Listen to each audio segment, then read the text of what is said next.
Come on, get in here. I am in there. Alright. Just again. Okay. Hey guys, just Dan here. So this is a late video, and the reason why is because I haven't gotten a chance to record one in a while because I've been really busy.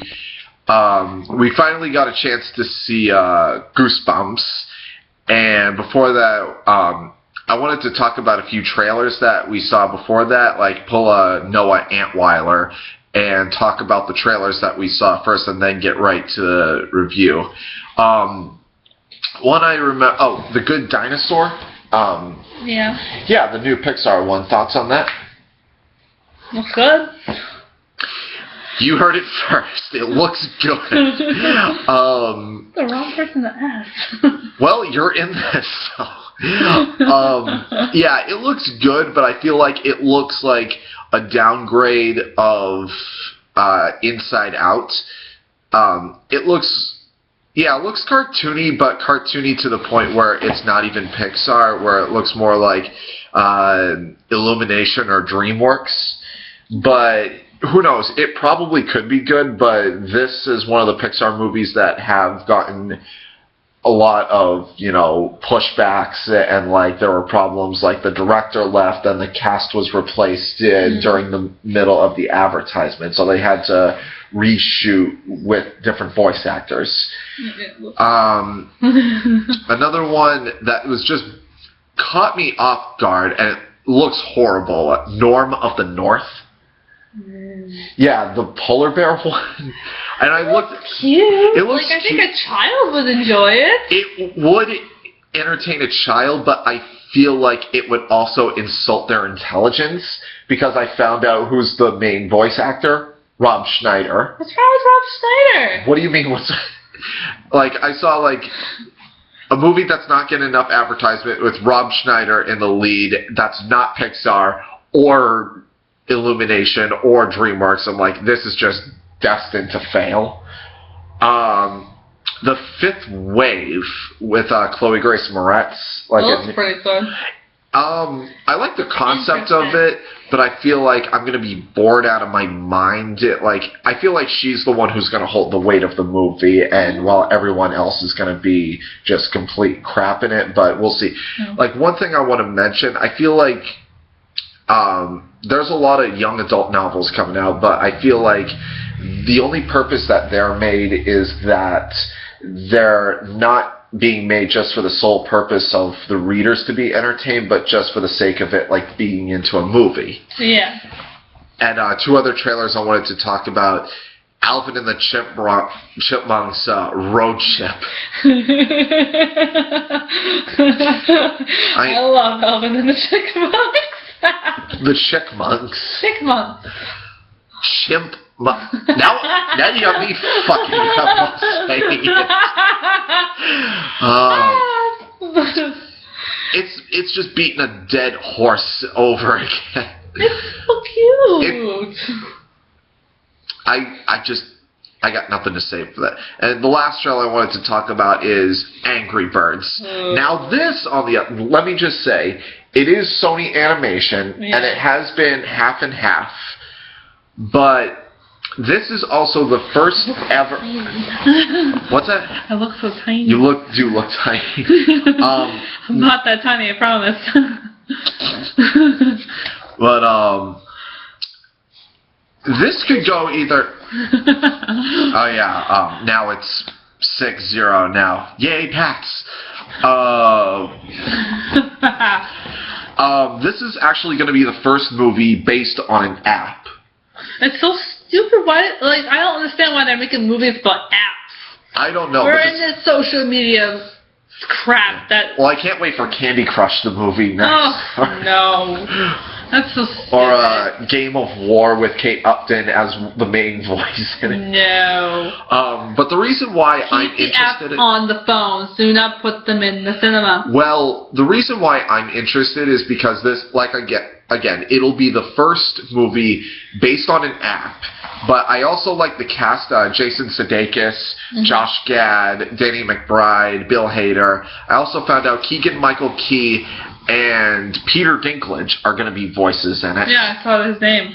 And but again, it's 50-50 because Sony does not have a good track record when it comes to animated movies or movies in general. What movie has been sucky by Sony? Well, there was that movie with Martin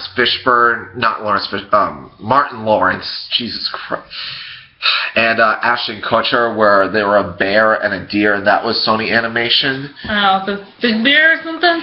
Maybe. Sony has done animated movies, but I can't remember what they were from the top. That's the only one that comes to mind. I know they're doing an animated Spider-Man movie with Phil Lord and Chris Miller writing it. Whether they're going to direct it or not, I have no idea. But, you know, I'm going to look at the reviews for that first, and if it's something that I'm going to be interested, I'll go see it. If not, I'm just going to skip it. Alright, now with the review for Goosebumps. So, as 90s kids here, I was a diehard fan of Goosebumps. And when I found out that they were going to be doing a Goosebumps movie, my inner 90s kid came out but then I was hesitant at first because this could either be really good or really bad. Because when I heard Jack Black was going to be playing R.L. Stine, I was like, really? Jack? And finding out what the premise of it was going to be, and I thought, okay, this could go either way. But I don't know what it was. I mean, like, the guy who directed it also directed... oh my god, I'm drawing a blank on what Gulliver's Travels. It was the same director. I've never seen that movie. It's not good. It's really not good. However, they do have a Gulliver Travels joke in it where the gnomes tie R.L. Stine up and try to put him in a... I'm like, that's kind of cute. Like, just a little nod to that. Yeah. And after seeing the movie, I liked it. Good. Yeah, not perfect, but it is watchable. Like, I like the main kid in it, and I was like, where have I seen this kid before? Oh my god, he's Blizzard from Agents of S.H.I.E.L.D. And he was also Hugh Jackman's son in Prisoners. I like the main girl in it. I like the friend in it who was, he was the kid who always wanted to make shit explode in, Super 8, and I thought Jack Black was really good in it. Which is weird because the first serious role I ever saw him in was in King Kong. However, I liked him in that, but I hardly took him serious in it because I was like, well, it's still Jack Black being Jack Black, but more of a serious tone Jack Black. This movie I took him more... How is it that even a comedy I could take Jack Black seriously in, but not a Peter Jackson 3-hour epic? King Kong. 3 hours? You've never... God, and see King Kong. You never saw King Kong? No. Now, it's actually not into the huge gorillas, whatever it is. Yeah, but no, I mean I liked him in King Kong, but I hardly took him seriously in that. But you know, it was whatever. You're blocking. I know. But yeah, I thought the story was interesting. What I really liked was that the first act of the movie actually felt like a Goosebumps episode. Like, it was like, oh, what the hell's going on in that house? And then you find out what the twist is, that it is R.L. Stine. Well, not a twist, but like that's how it's supposed to be felt. And as soon as Slappy comes into the story, that's where I feel like the episode would end. Do you have to stop it? Shut up! I would answer the phone. He's going to answer the phone because if he doesn't answer the phone, his mom will keep calling. Anyway, well, I'm not a movie guru like he is, but I enjoyed it. Slappy, in my opinion, is still as creepy as you are when you're a child and you watch it. And they had all the classic Goosebumps characters. It was pretty like entertaining. You know, it was up the whole time.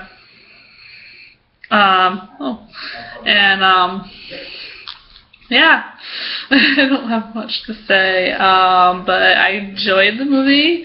I would definitely see it again, because it was very, you didn't feel the length of the movie. It was really good about that.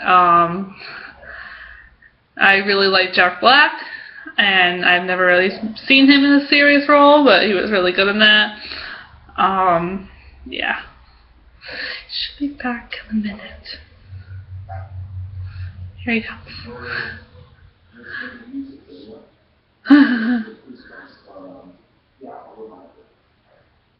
Yeah. So yeah. There you go. So what did I miss what you were talking about? I just said that you didn't feel the length of the movie, and it was like... I will say it was very fast-paced. Mm-hmm. I said it was like, upbeat the whole time, up the whole time. Oh my god, like, I was going like, oh my god, it's the killer gnomes, oh my god, it's... I'm saying that Slappy is so as creepy as it is when we were children. Okay, let me get to that. I love what they did with Slappy, and I love the fact that it was Jack Black voicing him as well, so that it would seem like R.L. Stine and Slappy are one of the same person. Oh, yeah, it's in his head. Yeah, and also... Spoiler alert. But, yeah, this is also a spoiler review as well. So, one thing I didn't like in it, which I was half and half about, was the CG, which worked positively and negatively. Let's work, for the negative side. For example, the Abominable Snowman from Pasadena, I thought worked as a CG character. However, when I found out the Werewolf of Fever Swamp was going to play a part in this, I was like, all right, I'm up for that. And I saw what he looked like. I was like, wow, that looks really bad. It looked. What, you want someone in a wolf suit? Yes. They did that in Cabin in the Woods, and it worked. And we're in a society where they CG everything. Well, not everything. There are still people out there. Yeah, Slappy was practical. Oh yeah, it's creepy. Which I thought was one of the best parts of the movie. Every time he came on, do your reaction every time you saw Slappy. Totally can, because he gave me nightmares as a child. He's creepy. Yeah, you were pretty much like, Jesus, shit. But, scary. No, not scary, but just creepy. He wanted to creep you in your dreams. Yeah, but that's what I liked about Slappy, and what the thing about this brought up was that there were some Goosebumps episodes that did hold up, others not so much. Bride of the Living Dummy was actually really good. I recently watched Night of the Living Dummy 2. Yeah. And I was like, wow, there is some stuff. It's okay, this is creepy right here, but then there's typical 90s stuff. You would watch it now, and you would be like, what the fuck are they doing? What the fuck is going on? Should we tell them the reviews of it? The review of the episodes or the movie? The movie. Yeah, we are. But what I was going to get to what's his we could do that, but the reason why I didn't agree with most of the CG was because it looked like Sci-Fi Channel bullshit, very low budget. But I think it also worked as an advantage how the monsters were part of a different reality, so that it would be like the Who Framed Roger Rabbit of Goosebumps. And we are going to get into a spoiler here. So the girl, we find out that the main boy likes, I think his name is Thomas, I believe it was. Zach. It was Zach. And what was the girl's name in it? Hannah. Hannah. We find out that she is actually the ghost next door. That was the story that you were trying to figure out, but a friend of mine told me that the ghost next door, it was actually a boy. Oh, well. Which kind of messes that up a little. There were a few I was waiting to see, who would be there, and I'm glad they showed the gnomes. The gnomes is a classic one. Creepy. Stay out of the basement. I think they brought up Night in Terror Tower, the Graveyard Ghouls, or whatever the hell it was called. Trying to remember. Oh, the freaking giant praying man.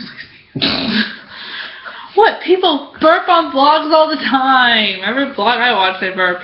Jesus fucking Christ.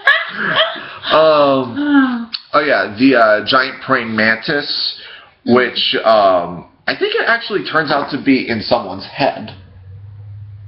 What? That story of when they mentioned the giant praying mantis. Well, yeah, because giant praying mantis in real life would really be kind of bad. Because talking dolls and werewolves and plant monsters that are disguised as your father are much more logical than a giant praying mantis stopping around. Slamming into cars. Yeah. But yeah, this is definitely a movie, like, if I had kids, I would definitely allow them to watch it. Mm-hmm. And it's good for, like, young kids, like middle school, high school age. Absolutely. Anywhere under that, do not take your child to. Oh, I would definitely take a 3-year-old. I would take my 1-year-old that needs to go see. Rosie wouldn't understand what the heck is going on because she's only a year old. Oh yeah, because she doesn't talk yet. Yeah, they have to be like at least. I would wait until they're at least 5. Then they understand concepts. We're talking about a movie, not the concept of a child. Well, but, I'm trying to give you an age where a child would actually understand a movie. Probably to the point where they're walking and talking. Well, yeah. But yeah, but even for adults, it's enjoyable as well because it brought up the nostalgic love that I have for this franchise. Like I said, I love the sidekick kid in it. He was like probably my favorite character. Was he what's his name? It was Champion. Yeah. Who names your child Champion? And if you can't, well, that was hilarious. When it's like, so is Champ your nickname? No. It's like, is it your nickname? No, it's my real name. It's short for Champion. Sorry. I love like the jokes that they have, how it's sort of self-aware, like, okay, go, save yourself. Okay, good luck. No, I didn't mean it like that. Like, even, there are quite a few funny moments in it where, one of the premises in it is that, Slappy's main goal is to take all the books and burn them so that they can't get sucked back in, which, like, okay, that's brilliant right there. That's really smart. Because now you think, how is this going to happen? How does this story progress? Like, it's Slappy's Revenge. Slappy's Revenge. That's actually a pretty good title. I was like, are you Instagramming? No. I'm looking at the Goosebumps Rotten Tomatoes thing. Yeah, what is it on Rotten Tomatoes? 72%. That seems logical. That I would definitely put, and I think it has like a 59 on Metacritic. Yep. You're right about that. I think like a 7.4, 7.3 star rating. 7.2. 7.2 on IMDb. Mm-hmm. That's probably the most accurate ratings for this movie. And was there anything else in the movie that you could remember that you wanted to bring up? I'm good. Alright. So, yeah. In the end, Goosebumps is, you know, it's not a perfect movie, but it's a good movie. It's well made enough. It's definitely, I would bring kids, it's going to be enjoyable for kids, it's going to be enjoyable for adults, unlike Pan, where I think it was Jeremy Johns that put it best, that Pan, it's too violent for kids and too boring for adults. This movie, on the other hand, this is PG, and the movie it's definitely not boring. No. It's like entertaining all the way through, and kids and adults can enjoy it. It's not that. Oh, another thing I wanted to bring up: the aunt in it from 22 Jump Street and soon The Night Before. Mm-hmm. I liked how they portrayed her and didn't. They didn't make her the annoying aunt where it was like, get in the car, we're going back home, I don't care what you have to say. It's like, listen, you have to go to the police station, tell them to meet everyone at the high school. Okay, we'll do that. Thank you. Thank you. Not, like, I was worried that she was going to be annoying, and there were some annoying parts there. Yeah. But I remember you jumped at Ghost Dog, the poodle. Yeah. I can't remember if it was a poodle or a golden retriever, or I'm thinking of the intro where it always showed the dog and their eyes would glow, which I gotta say, the theme song is probably one of the catchiest theme songs ever from the 90s. And just as soon as it just transforms into that, you jumped, Yeah. And, but yeah, I like that, they didn't, but there were some lines in it that were in the beginning that were kind of cringeworthy, where I was like, oh, God, why did they say that? But, then again, it is a kid's movie. They even acknowledge that the things that they do say are stupid, but why they're in there, you could have easily taken them out. So for me, the final verdict for Goosebumps, I am going to give it a B-. And for a number rating, I will... Now, like I said, I'm going to be doing letter grading for movies and TV, and I'm going to be doing a scale of 1 to 10 for video games and comics. So, like I said, for Goosebumps, I'm giving it a B-. And for your grade? B+. B+? Okay, that's fair. That's very fair.